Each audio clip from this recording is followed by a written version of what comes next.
23 de diciembre del 2022, estamos ya a poco de celebrar la Navidad, una fecha muy importante para los católicos, para los cristianos también, un día muy importante para la familia en general. Soy Jairon Córdoba y hoy me acompaña Lisette Guzmán en la mesa de conducción. ¿Cómo estás, Lisette?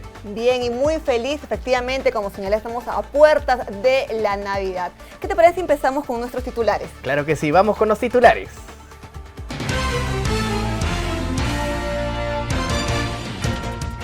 La presidencia del Consejo de Ministros indica: proyecto de adelanto de elecciones para abril 2024 es accesible para el sistema electoral.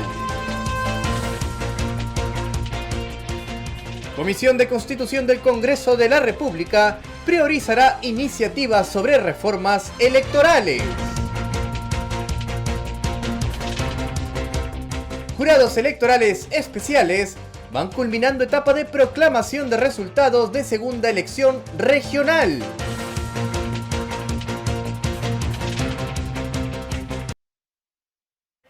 Y empezamos rápidamente con la información. El constitucionalista Luciano López lamentó la postura de diversos congresistas, quienes referían que los representantes del sistema electoral deben dejar sus cargos.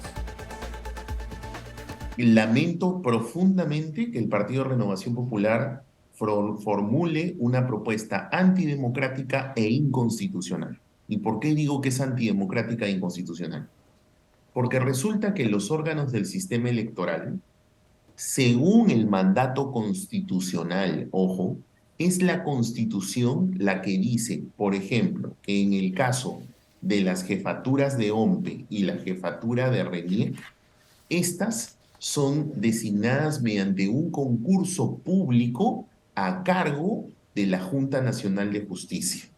Entonces, cuando quisieran recortar un mandato, por eso digo que es una fórmula antidemocrática e inconstitucional, primero que por ley están pensando enmendarle la plana y por tanto menoscabar las atribuciones de la Junta Nacional de Justicia, que es la única que los puede nombrar en un concurso público y removerlos por un procedimiento disciplinario, sin contar que afecta el derecho al ejercicio pleno de la función pública de quienes ocupan, de los que son los funcionarios que ocupan estas jefaturas.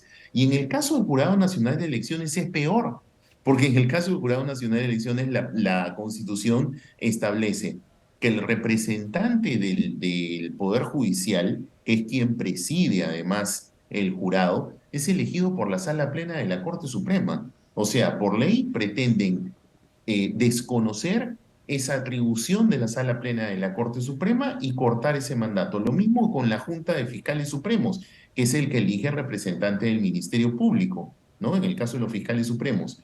Y en el caso del resto de miembros, vea usted, se elige el representante del Colegio de Abogados de Lima a través de una elección de todos los agremiados. Correcto. Y en el caso de los otros dos, por junta de decanos de las facultades de Derecho, universidades privadas y públicas.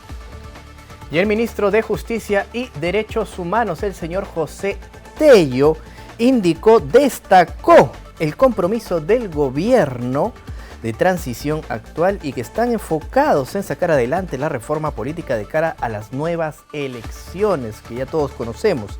Es por eso que continúa con reuniones con especialistas y miembros de la coalición ciudadana para recibir propuestas en aras de atender el pedido de la población. En este caso, se reunió con Adriana Urrutia e Iván La Negra, ambos representantes de la Asociación Civil Transparencia, asimismo con María Eugenia Mome, presidente del Consejo de Prensa, y el abogado constitucionalista Luciano López. Importantes reuniones que viene teniendo el ministro de Justicia, el señor José Tello. Pasando a otra información, les comentamos que la presidencia del Consejo de Ministros indica que el proyecto de adelanto de elecciones para abril del 2024 es accesible para el sistema electoral. Veamos. Es que sobre todo los poderes del Estado colaboren entre sí.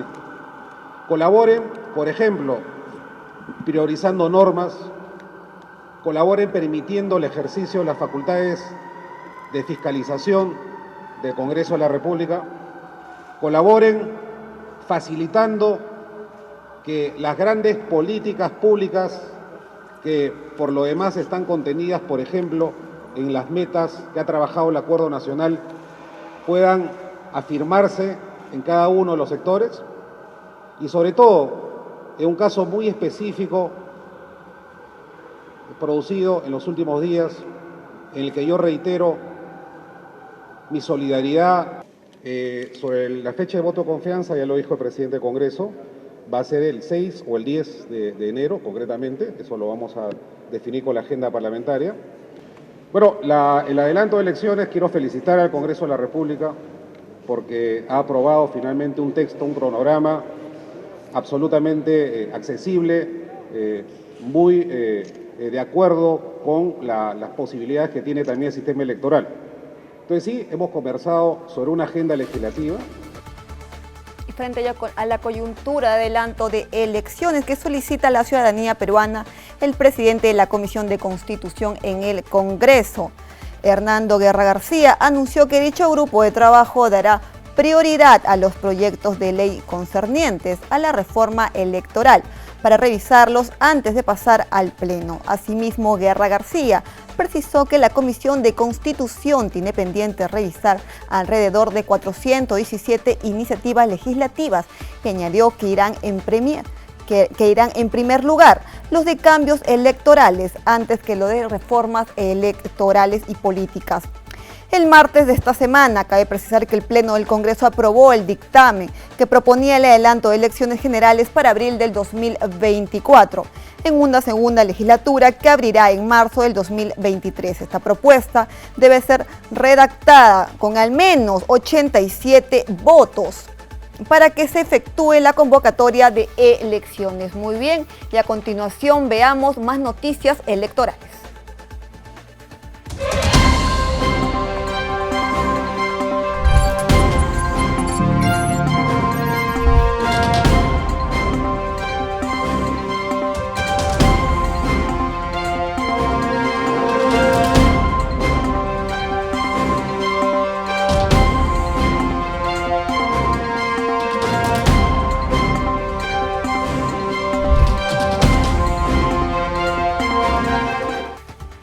Y los jurados electorales especiales van culminando con su trabajo de proclamación de resultados en el marco de la segunda elección regional. Veamos.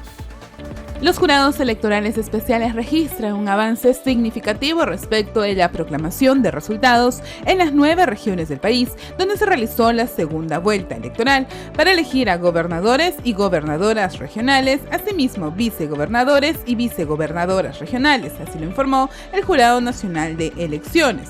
Por ello, los jurados electorales especiales emiten las actas de proclamación, las cuales son de dos tipos: descentralizadas, en las regiones donde hay más de un jurado electoral especial en funciones, y una general que compila las descentralizadas y emite finalmente el Jurado Electoral Especial de la capital de la región. De acuerdo con un reporte de Secretaría General del JNE con fecha de cierre hasta el miércoles 21 de diciembre, se han logrado ya cumplir con todas las proclamaciones descentralizadas. En tanto, hasta la referida fecha se han emitido las proclamaciones generales en Amazonas, el Callao, en Lambayeque y Moquegua. Está pendiente que se haga lo propio en las regiones de Cajamarca, Cusco, Huaura, Pasco y Piura. Cabe resaltar que la proclamación significa declarar qué organización política ganó en cada circunscripción durante los citados comicios que se desarrollaron el pasado 4 de diciembre y que permiten la posterior entrega de credenciales, las mismas que son entregadas en esta semana. Hoy entregan credenciales en Amazonas y Lambayeque. Asimismo, los demás jurados electorales especiales continuarán con las entregas la semana próxima, ello para que las fórmulas regionales, regidores y consejeros asuman ya sus cargos en la gestión 2022-2026. Y el Jurado Electoral Especial de Lambayeque y Amazonas entregaron credenciales al gobernador y vicegobernador regionales electos en la segunda vuelta regional.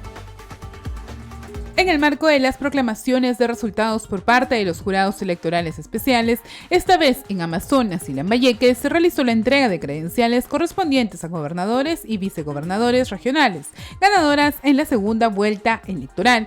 En ese sentido, el jurado electoral especial de Chachapoyas en Amazonas realizó la entrega de credencial a la vicegobernadora regional electa, ella es Leida Rimaranchín Cayatopa. De la misma forma, le entregó el credencial del gobernador regional elegido, Gilmer Horna, del movimiento Sentimiento Amazonense Regional, quien no pudo acudir al evento de entrega.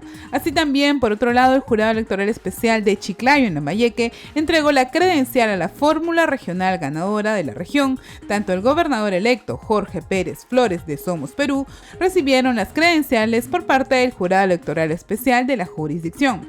Recordemos que los jurados electorales especiales continuarán realizando las ceremonias de entrega de credenciales a las 18 autoridades ganadoras de la última elección regional del 4 de diciembre.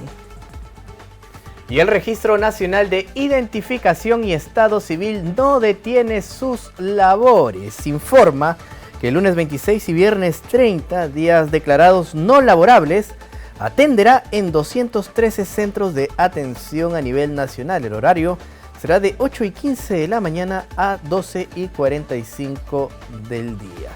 Además, el RENIEC también recuerda que tiene a disposición más de 15 servicios virtuales en su portal institucional www.reniec.gov.pe y en la aplicación DNI Biofacial para trámites virtuales del Documento Nacional de Identidad e inscripciones de nacimiento. Así que ya sabe, RENIEC sigue trabajando incluso en feriado.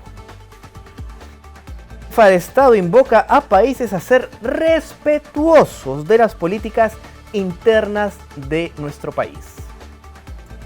La presidenta Dina Boluarte invocó a países a ser respetuosos de las políticas internas del país y por eso se ha llamado en consulta a los embajadores del Perú en México, Argentina, Bolivia y Colombia. Resaltó que el llamado a consulta no fue inmediato y por eso encargó a la canciller Ana Cecilia Gervasi que primero se busque el diálogo con dichos países. Por otro lado, la presidenta señaló que se le han brindado todas las facilidades al Ministerio Público para las investigaciones que se encuentran realizando sobre presuntos actos de corrupción durante el gobierno de Pedro Castillo, incluyendo las imágenes de las cámaras de Palacio. Y la Subcomisión de Acusaciones Constitucionales del Congreso aprobó esta mañana el informe que recomienda inhabilitar por 10 años para ejercer cargos públicos contra el legislador Freddy Díaz Monago, acusado por presunta violación sexual. La Subcomisión de Acusaciones Constitucionales del Congreso debatió y votó esta mañana por unanimidad a favor del informe final contra el parlamentario Freddy Díaz, que propone inhabilitarlo por 10 años para ejercer cargos públicos, ello por el caso de presunta violación sexual contra una trabajadora de su despacho en julio de este año.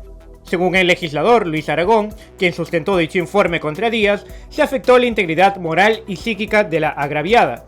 Además, el parlamentario relató el procedimiento que siguió el grupo de trabajo para recomendar la inhabilitación contra Díaz, sobre quien pesa desde septiembre de este año la suspensión temporal de sus funciones por 4 meses. Se le imputa a Freddy Díaz haber infringido los artículos 1, 2, 38 y 39 de la Constitución, pues hizo mal uso del poder público para mantener relaciones sexuales, ingerir licor y usar indebidamente recursos del Estado. Tras el voto a favor del informe en la Subcomisión de Acusaciones Constitucionales que preside la congresista Lady Camones, la inhabilitación por 10 años contra Freddy Díaz debe ser aprobada en el Pleno del Congreso para que pueda aplicarse esta sanción. El 37% de las mujeres desaparecidas en nuestro país fueron ubicadas de enero a noviembre. ¿En dónde? En Loreto. La Defensoría del Pueblo advirtió que en Loreto, de enero a noviembre, la Policía Nacional del Perú registró 354 denuncias por desaparición de personas. De esta cifra, 237 fueron mujeres en todo su ciclo de vida, de las cuales solo han podido ser ubicadas 88, es decir, el 37%. Ante esta situación, la institución remarca la importancia de la búsqueda efectiva y con la debida diligencia, bajo la presunción de que las víctimas siguen con vida.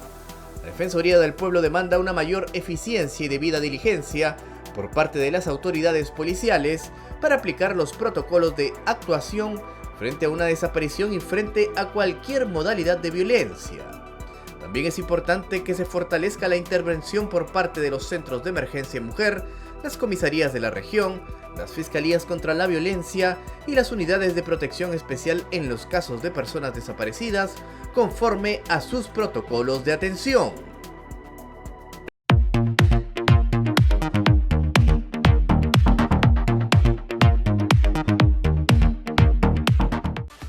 Bien, en esta oportunidad nos acompaña Alejandro Tulio, quien es exdirector nacional electoral de Argentina, con quien vamos a conversar acerca de un tema coyuntural en nuestro país, pero por supuesto que ya se viene dando en Argentina, que tiene que ver con las elecciones PASO. Le damos las buenas tardes al señor Tulio. ¿Cómo está?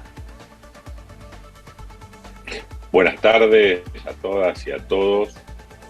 Un gusto compartir con ustedes este espacio y estamos muy bien transitando las últimas horas, ya estamos en vacaciones en Argentina previas a las festividades navideñas, las últimas horas previas a las fiestas. Claro que sí, además también después de haber ganado la Copa Mundial deben estar celebrando doble en Argentina. Señor Tulio, la primera pregunta que quisiera plantearle y para que la ciudadanía lo entienda de manera fácil, por favor, de manera didáctica, usted que tiene experiencia en este sentido. ¿Qué son las PASO de manera didáctica y simple, por favor? Las primarias abiertas, simultáneas y obligatorias son varias cosas a la vez. Por un lado, son un mecanismo de selección de candidatos a cargos nacionales, a presidentes, senadores, diputados nacionales en nuestro país, en donde dentro de los partidos varios precandidatos pueden competir el mismo día, todos los partidos, todos los precandidatos para todos los cargos, y de ahí surge, de acuerdo a los resultados de las primarias, la selección de candidatos. Los precandidatos, oficializados por los partidos, se convierten en candidatos para la elección. Pero además, las primarias son un mecanismo de habilitación de los partidos, porque los partidos o alianzas que no adquieren un piso mínimo de votos no pueden participar de la elección general. Por eso decimos que las primarias son, resumiendo, un mecanismo de habilitación de agrupaciones políticas para participar de la contienda electoral y de selección entre precandidatos que cada agrupación política propone a la población para que se puedan constituir los ganadores en cada categoría en candidatos. ¿Podría decirse que las PASO son un primer filtro, ¿no?, para tener candidatos, ¿no?, es decir, para aquellos que van a postular a cargos de elección popular, o no es así? Efectivamente es así. Yo he dicho en alguna oportunidad que a partir de la instauración de las PASO, el proceso electoral deja de ser simple y pasa a ser complejo. Pasa a ser un proceso que tiene dos instancias, eventualmente tres en caso de segunda vuelta presidencial, pero que tiene al menos dos instancias. Esta instancia de selección de personas, pero también de agrupaciones, porque no toda, en Argentina, no toda agrupación que se presenta a las PASO sigue en competencia, alcanza el número de votos que la habilite para la competencia. De hecho, ha habido 12, 15 o más agrupaciones que han intentado postular candidaturas presidenciales a través de la presentación de precandidatos, pero no obtenían el número mínimo de votos. Esos partidos o alianzas habilitados se redujeron a 6 o 7 en cada una de estas oportunidades. Claro. De no existir las PASO, la elección hubiese sido entre 14, con las consecuencias económicas, administrativas y de complejidad y de conflictividad que una elección entre 14 contendientes tiene. Claro, Entonces, y de gobernabilidad las PASO también. reducen la oferta, pero Sí. no como fruto de una restricción a las libertades, sino como fruto de un resultado electoral. Sin duda. Ahora, para que la gente lo entienda, porque las PASO como tal son las siglas de lo que significan primarias, abiertas, simultáneas y obligatorias. Es decir, son elecciones que llevan todas estas características, por favor, de manera sintética, señor Tulio, para que la ciudadanía y el televidente de JNE-TV acá en el Perú lo entienda. ¿Qué significa cada una de estas categorías de las PASO?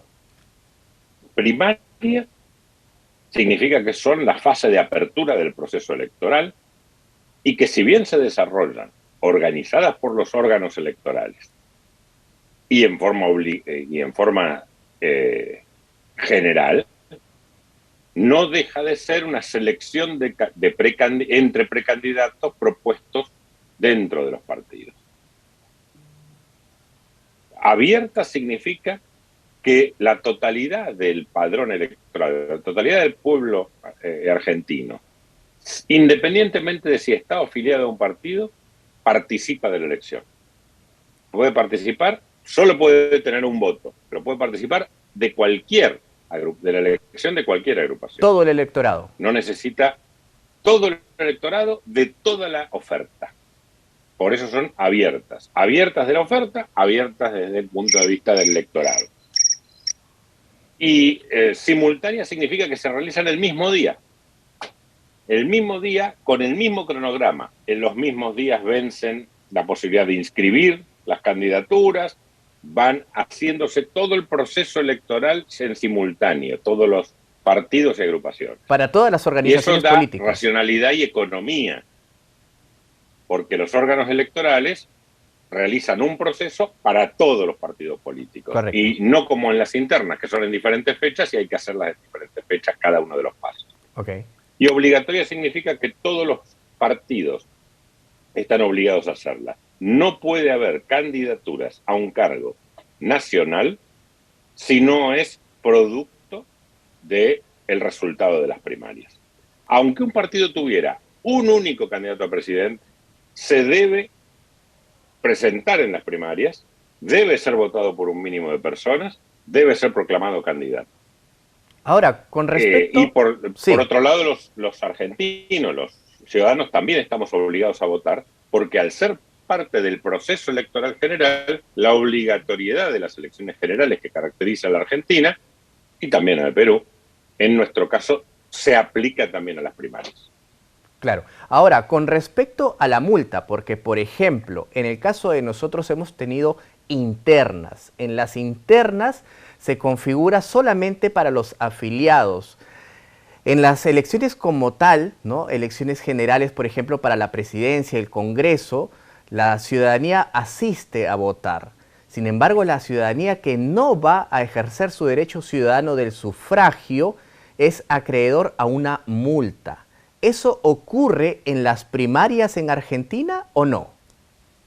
Efectivamente, al ser obligatorias, hay una sanción por no cumplir la obligación.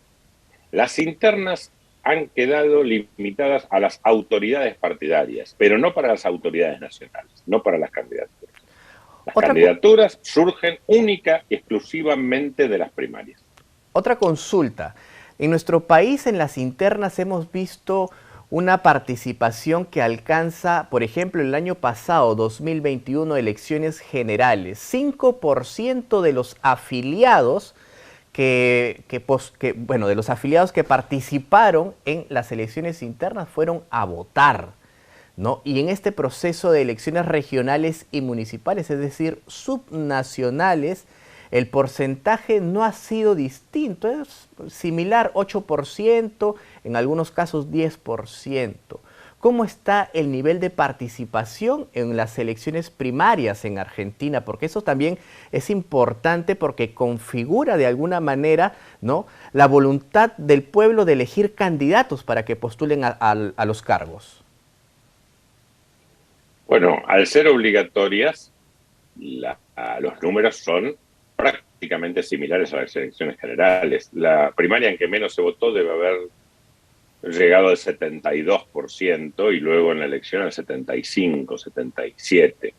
Ha habido primarias de 80% de participación.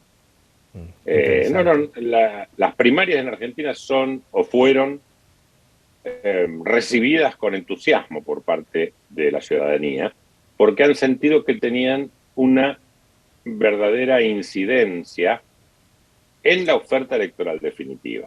La primera vez, en el 2011, fue muy limitada, pero la última, en las elecciones parlamentarias del 2019, en todas las provincias, en todas las agrupaciones políticas que postularon luego o que obtuvieron bancas, los candidatos que tienen esas bancas surgieron de competencias muy grandes y muy fuertes en cada una de las provincias argentinas en las primarias.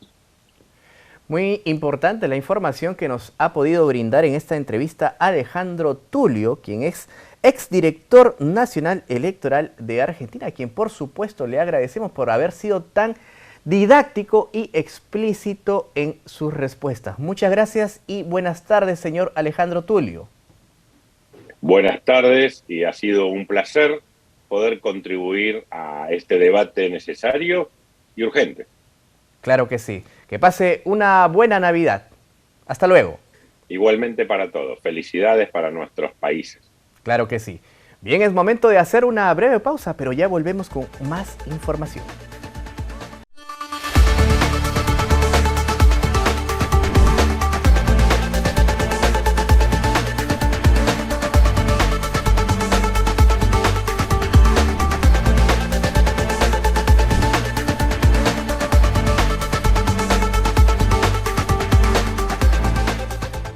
Y es momento de ver nuestro bloque internacional.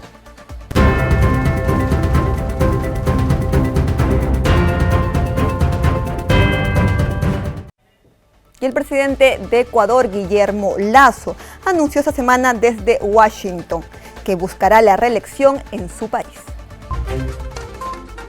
El mandatario de Ecuador, Guillermo Lasso, sostuvo en una charla en Washington, Estados Unidos, que buscará su reelección para el año 2025 para continuar un segundo mandato en su país. Lasso precisó que las leyes de Ecuador permiten la reelección y aclaró que es necesario trabajar políticamente para continuar los proyectos que plantea para su nación. Asimismo, añadió que la postulación para un segundo mandato es legítima y contribuye al fin de sus medidas de lucha contra el narcotráfico y reforzar las medidas económicas y sociales en Ecuador. Cabe precisar que Lasso, quien es presidente desde el 2021 y tiene 67 años de edad, también se reunió con el presidente Joe Biden en la Casa Blanca para tratar sobre temas de seguridad y economía. Y Afganistán veta a las mujeres al acceso a la educación universitaria. Veamos. El régimen de los talibanes que domina en Afganistán impuso una medida que prohíbe a las mujeres de este país acceder a la educación universitaria tanto privada como pública. Desde entonces, y frente a esta restricción, se produjeron protestas en diversos puntos del país como Kabul. En esta localidad, específicamente, las fuerzas de seguridad fundamentalistas reprimieron a las estudiantes y activistas sociales que marcharon en protesta contra la medida.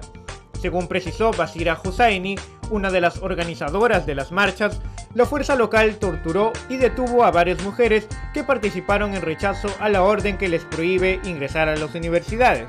El rechazo a la prohibición de la educación superior femenina también se sumó a las protestas desde el expresidente afgano Ashraf Ghani e incluso estudiantes universitarios hombres que abandonaron las aulas en muestra de solidaridad con sus compañeras que no pueden continuar sus estudios con normalidad.